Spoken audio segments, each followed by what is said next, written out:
Hello guys, तो आज हम लोग पढ़ने वाले हैं क्लास 10 मैथ त्रिभुज। ठीक है, ये हमारा चैप्टर नंबर 6 है। तो आज हम लोग त्रिभुज के बारे में पढ़ेंगे। तो सबसे पहले हम समझते हैं कि ये जो त्रिभुज होता क्या है। ठीक है, तो चलिए सबसे पहले त्रिभुज के बारे में जान लेते हैं, फिर अभ्यास उसका करेंगे। ठीक है, 6.1 देखिए। तो सबसे पहले हमको पढ़ना है त्रिभुज के बारे में कि त्रिभुज क्या होता है। तो देखिए यहाँ पर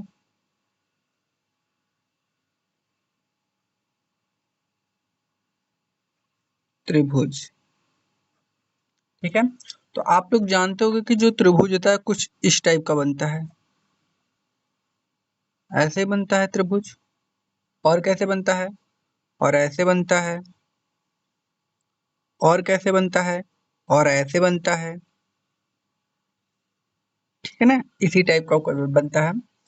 तो इसी को देखकर हमको त्रिभुज का परिभाषा बनाना है। ठीक है ना, कॉन्सेप्ट के साथ एकदम बच्चे से। देखिए आप त्रिभुज में देख रहे हैं, एक बात तो कॉमन है, क्या कि सब में तीन सीधी लाइन है। सीधी लाइन है सब में तीन, और उसी से हमारा त्रिभुज बनता है। तो इसी से हम परिभाषा बनाएंगे कि देखिए जो सीधी लाइन होती है ना, उसको हम कहते हैं सरल लाइन, मतलब सरल रेखा। ठीक है ना, लाइन को हम लोग रेखा ही कहते हैं। तो आप इसका परिभाषा क्या बनाएंगे कि तीन सरल रेखाओं से बने आकृति को त्रिभुज कहते हैं। तीन सरल रेखाओं से बने आकृति को क्या कहते हैं, त्रिभुज। ठीक है ना, तो इसका परिभाषा क्या लिखोगे कि तीन सरल रेखाओं से बने आकृति को त्रिभुज कहते हैं। तो इसका परिभाषा लिखिए त्रिभुज का। पेन चल नहीं रहा है यार, क्यों? चला अभी को। त्रिभुज, इसका परिभाषा क्या हो जाएगा, तीन सरल रेखाओं से बने आकृति को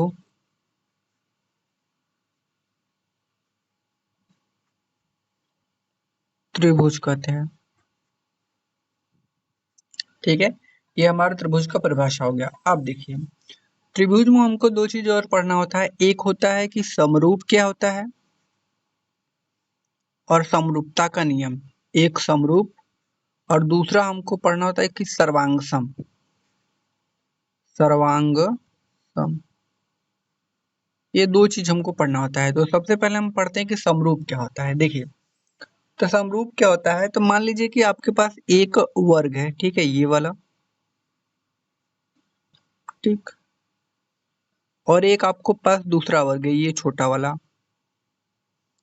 तो आपको बोलेगा ना कि क्या ये जो वर्ग है इस वर्ग के समरूप है। तो आपको बताना है कि समरूप है कि नहीं। देखिए ये वर्ग इतना बड़ा दिख रहा है आपको, ये भी वर्ग है, मतलब दोनों सेम है, लेकिन दोनों का साइज क्या है, अलग है। तो वो समरूप होगा। समरूप कब होगा, जब दोनों एक समान रहे, उनके साइज से डिपेंड नहीं करता है कि साइज क्या है इसका, ये बड़ा है कि छोटा है, वो मैटर नहीं करता। सिर्फ एक तरह दिखना चाहिए तो हो गया समरूप। ठीक है, जैसे मान लीजिए कि आपने एक और यहाँ पर वृत्त बनाया है, और यहाँ पे एक छोटा सा वृत्त है, ये वाला। तो आप देख रहे हैं कि जैसा ये है सेम वैसा भी ये है, लेकिन इसका साइज अलग है, तो साइज मैटर नहीं करता है। ठीक है ना, जैसा ये है वैसा ये भी रहना चाहिए, तो वो समरूप है। तो समरूप हो गया। ठीक है ना, तो वृत्त भी क्या है, हमारा समरूप है। वर्ग भी क्या है, समरूप है। यहाँ लिख देते हैं, जो वर्ग है वो हमारा क्या है, समरूप है। और जो हमारा ये वृत्त है वो भी क्या है, समरूप है। ठीक, अब देखिए तीसरा में आता है त्रिभुज। का आता है त्रिभुज। तो देखिए एक त्रिभुज हमने ऐसे बना लिया, एक त्रिभुज ऐसे बना लिया। तो आप मुझे बताइए क्या ये समरूप है। तो आप बताओगे कि नहीं सर, ये जो हमारा त्रिभुज बना है ये इस टाइप का है, और ये तो कुछ इस टाइप का है, मतलब ये दोनों एक समान कहाँ हुए, ये तो अलग अलग हो गए। हाँ, तो त्रिभुज क्या है, समरूप नहीं है।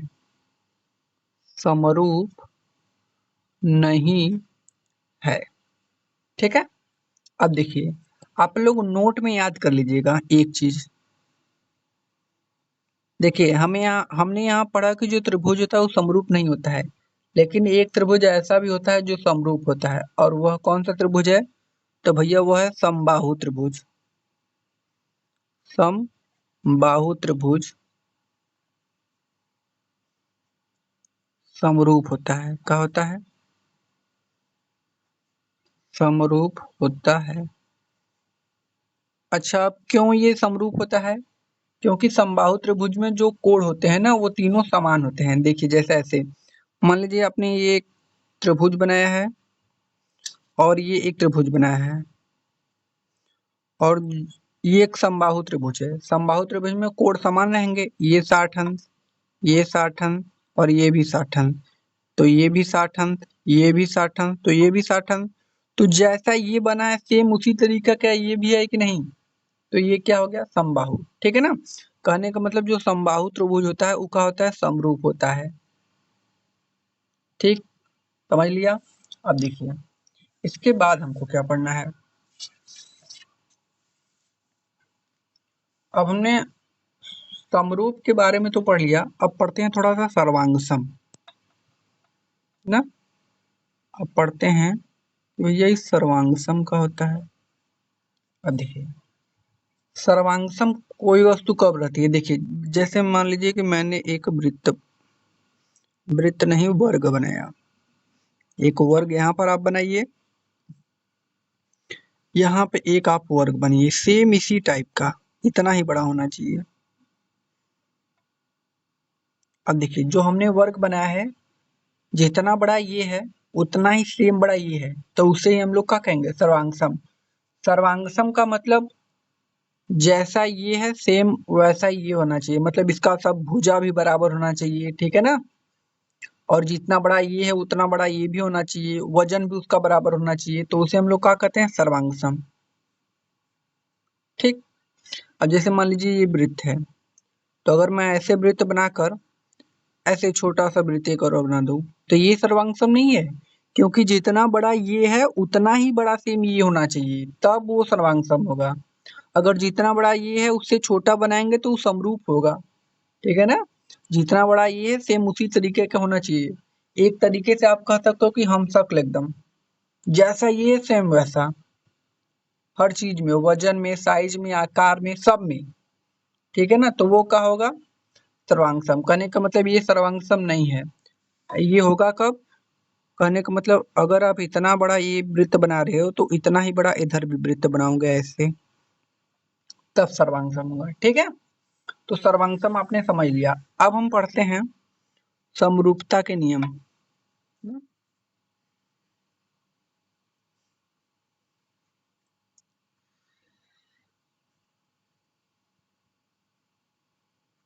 ठीक है। तो समरूपता के कितने नियम है? तो समरूपता के दो नियम है। पहला, संगत भुजाओं का अनुपात बराबर होना चाहिए। देखिए यहाँ पर संगत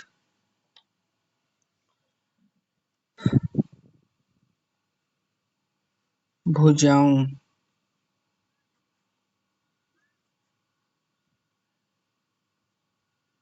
का अनुपात बराबर होना चाहिए। और दूसरा हमारा है कि संगत कोण बराबर होना चाहिए।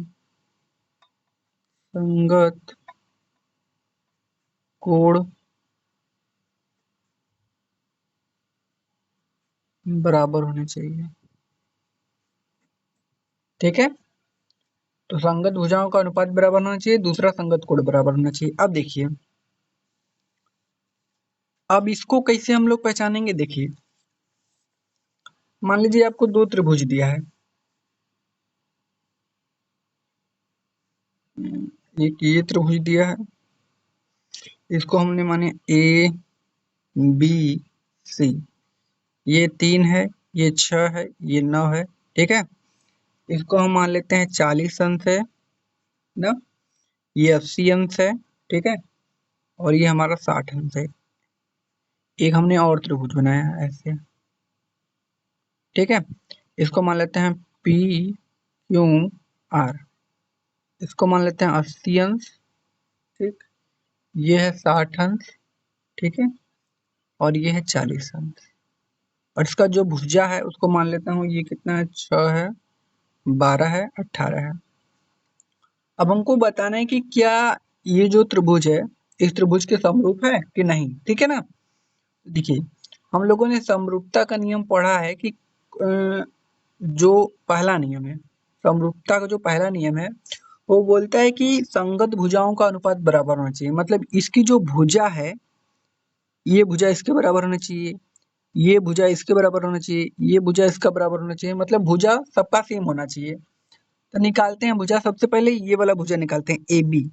तो इसका अनुपात निकालते हैं, तो अनुपात कैसे निकलता है, बट्टे में, मतलब इस वाले भुजा का इस वाले भुजा के साथ अनुपात। तो ए बी जो होगा वो बटे में होगा पी क्यू के। तो ए बी का लंबाई 3, पी क्यू का लंबाई 6, काट देंगे 1/2, ठीक है। अब देखिए ये वाली, ठीक है ना, तो ये वाली क्या है, बी सी है, अब बटा के ये वाला का है क्यू आर है। अब बी सी का लंबाई कितना है, 6 है, और क्यू आर का लंबाई कितना है, 12 है। तो काट देंगे तो इसका भी 1/2, ठीक है। अब देखिए ए सी, तो यहाँ से आपका ए सी बटा का ये वाला पी आर, ये वाला इसके बराबर होगा, ठीक है ना, बटा के का होगा पी आर। अब देखिए ए सी का लंबाई कितना है, 9 है आपका, और क्यू आर का लंबाई कितना है, 18 है। काटेंगे तो 1/2। तो देख रहे हैं आप भुजा तो सबका बराबर आ गया।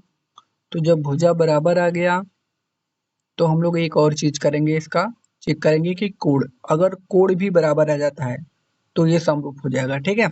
अब देखिए सबसे पहले देखते हैं कोण ए 60 अंश है, तो जो कोण ए होगा वो बराबर किसके होगा, तो इसमें देखेंगे 60 अंश कहाँ है, तो 60 अंश ये है।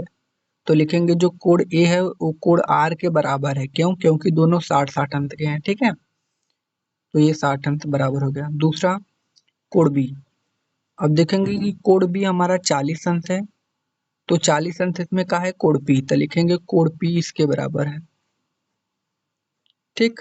अब देखिए अगला है कोण सी, कोण सी किसके बराबर होगा, कोण सी 80 अंश है, तो इसमें 80 अंश का है, कोण क्यू है, तो लिखेंगे कोण जो सी है वो कोण क्यू के का है, बराबर है, ठीक है। तो इतनी बातें हम लोगों ने पढ़ ली। तो गाइस अब हम लोग इसके प्रश्नावली को हल करेंगे। देखिए पहला क्वेश्चन बोला है कि कोष्टकों में दिए गए शब्दों में सही शब्दों का प्रयोग करते हुए रिक्त स्थानों को भरिए। देखिए पहला क्वेश्चन है कि सभी वृत्त होते हैं, तो सभी वृत्त होते हैं समरूप होते हैं। मैंने आपको बताया था कि भाई जितने भी वृत्त होते हैं वो सब का होते हैं, समरूप होते हैं, ठीक है। अगला क्वेश्चन देखिए, अब देखिए यहाँ पे इसका अगला क्वेश्चन है, बोला है कि सभी वर्ग होते हैं, तो सभी वर्ग का होते हैं, समरूप होते हैं, ठीक है। सर्वांग सम नहीं होते हैं, मैंने आपको बताया था कि सभी जो वर्ग होते हैं वो क्या होते हैं, समरूप होते हैं। अब देखिए सभी त्रिभुज समरूप होते हैं, तो जो सभी त्रिभुज समरूप होते हैं वो कब होते हैं, जब त्रिभुज का होता है, समबाहु होता है। मैंने ये भी बताया था आपको कि जब त्रिभुज समबाहु होगा तो वो क्या होंगे, समरूप होंगे। तो इसमें क्या भराएगा, समबाहु। अब देखिए अगला क्वेश्चन है कि भुजाओं की समान संख्या वाले दो बहुभुज समरूप होते हैं यदि उनके संगत कोण क्या होते हैं, बराबर होते हैं। तो यहाँ पर आपको क्या भर देना है, ये बराबर, और यहाँ पर उनकी संगत भुजाएं क्या होती है, समानुपाती होती है, ये आपको यहाँ पर भर देना है, ठीक है। यहाँ पर बराबर, यहाँ पर समानुपाती। अब अगला क्वेश्चन देखिए, बोला है कि निम्नलिखित युग्मों के दो भिन्न भिन्न उदाहरण दीजिए। हमको उदाहरण देना है समरूप आकृति, मतलब समरूप आकृति का हमको दो ठे उदाहरण देना है। तो चलिए देते हैं। देखिए समरूप आकृति, मैंने आपको उदाहरण भी बताया था समरूप आकृति का। अब देखिए समरूप आकृति का बताना है तो एक वर्ग लीजिए आप यहाँ पर, ठीक। अब क्या करेंगे, एक इससे छोटा वर्ग ले लेंगे, ठीक है ना, ये इसके क्या है, समरूप है। दूसरा एक वृत्त लेंगे बड़ा सा, और एक छोटा सा वृत्त लेंगे, तो ये भी इसके क्या है, समरूप है, और यही हमारा क्या हो जाएगा आंसर। हमको दो ठे बताना था, ठीक। अब अगला देखिए, जो अगला हमारा बोला है, वो बोला है कि ऐसी आकृतियां जो समरूप नहीं है, मतलब हमको ऐसी आकृति बतानी है अब जो समरूप नहीं है। तो समरूप कब नहीं होगा, देखिए इसका ये दूसरा का पहला है, अब ये दूसरा का दूसरा, दूसरा का दूसरा हमको बताना है कि समरूप नहीं है। तो एक आप बनाइए वर्ग, ठीक है। अब आप एक बना दीजिए क्या, वृत्त। क्या ये इसके समरूप है, नहीं है, ठीक है। अब देखिए एक बनाइए आप वृत्त, एक बना दीजिए आप त्रिभुज।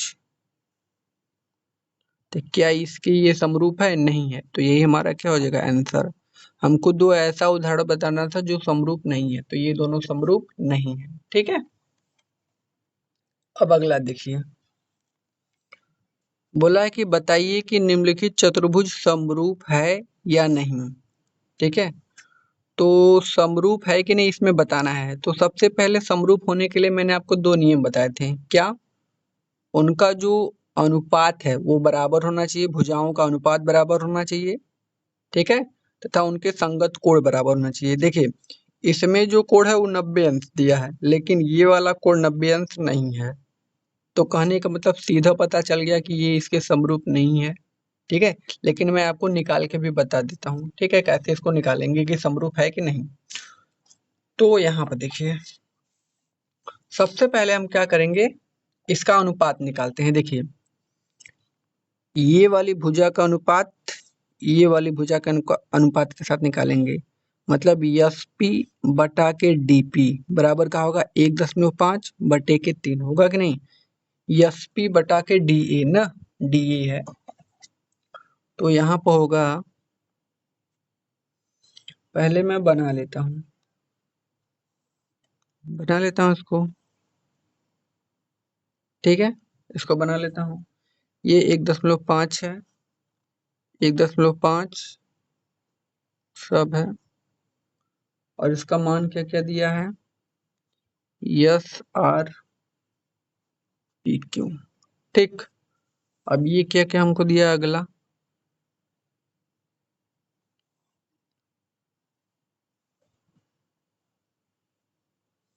ये सब 90 अंश हमको दिया है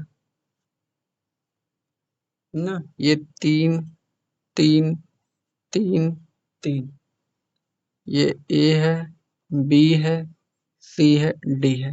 तो सबसे पहले अनुपात निकालते हैं। देखिए जो एस पी होगा, एस पी बटा के होगा डी ए, ये पी है, तो एस पी का मान है 1.5 और डी ए का मान है 3। यहाँ से ये वाला दशमलव हटाएंगे तो यहाँ पर शून्य बढ़ेगा, तो यहाँ पर हो जाएगा 15 बटा के 30, काटेंगे तो 1 बटा के 2 आ गया ना। अब देखिए दूसरा पी क्यू निकालते हैं। जो पी क्यू होगा बटे के का होगा ए बी, तो पी क्यू का मान है 1.5 और ए बी का मान कितना है 3 है। दशमलव हटाएंगे तो 15 बटा के 30, काट देंगे 1 बटा 2। मतलब भुजा तो बराबर है लेकिन इसके कोण बराबर नहीं है, ठीक है ना। तो कहने का मतलब ये समरूप नहीं है। क्यों समरूप नहीं है, क्योंकि भाई भुजा बराबर है लेकिन कोण बराबर नहीं है। कोण भी बराबर होगा तब वो समरूप होगा। ये नहीं कि खाली भुजा बराबर हो जाए कोण बराबर ही ना हो, दोनों बराबर होनी चाहिए, कोण और भुजा, ठीक है। तो कहने का मतलब ये समरूप नहीं है, और यही हमारा क्या हो जाएगा आंसर। गाइस वीडियो पसंद आए तो लाइक कर देना, अगर आप चैनल पर नए हो तो सब्सक्राइब कर देना, ठीक है।